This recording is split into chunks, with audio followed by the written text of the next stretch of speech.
Now, the latest on missing Flight 370. China is demanding to see the satellite data that shows the Malaysian Airlines jet went down in the Indian Ocean. Search planes are grounded this morning because of bad weather in the region. Today, officials in Malaysia released more information on the jet's last known location.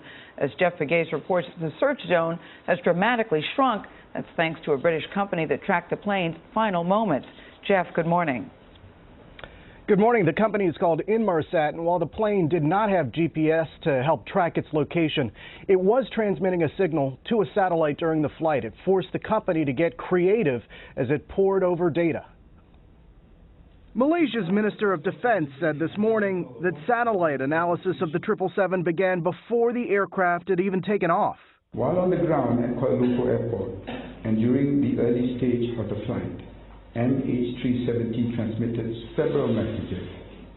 At this stage, the location of the aircraft and the satellite were known, so it was possible to calculate system characteristics for the aircraft, satellite, and the ground station.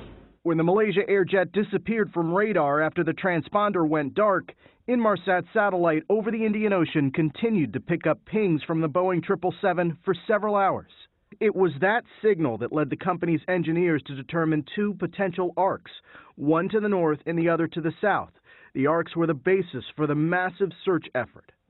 Company engineers compiled data never intended to find a missing jet using sound waves from the plane's pings to determine its location in relation to the satellite. In recent days, Inmarsat developed a second innovative technique which considers the velocity of the aircraft relative to the satellite. The so-called Doppler effect makes an approaching vehicle sound different from one moving away. Based on that process typically used in space research, Inmarsat concluded that Flight 370 tracked along the southern arc toward one of the most remote areas in the world and likely crashed into the sea. Chris McLaughlin is Inmarsat's Senior Vice President.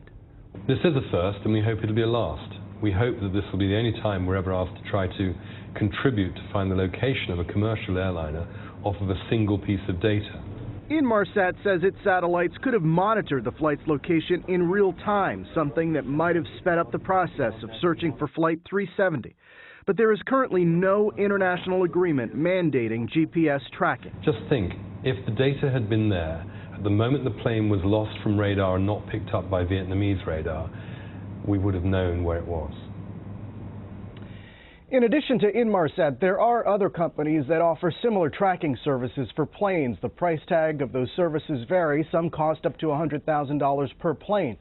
But Inmarsat says it's relatively cheap for its satellites to keep closer tabs on flights. Charlie, Clarissa, Gail. Jeff Pegues, thank you so much.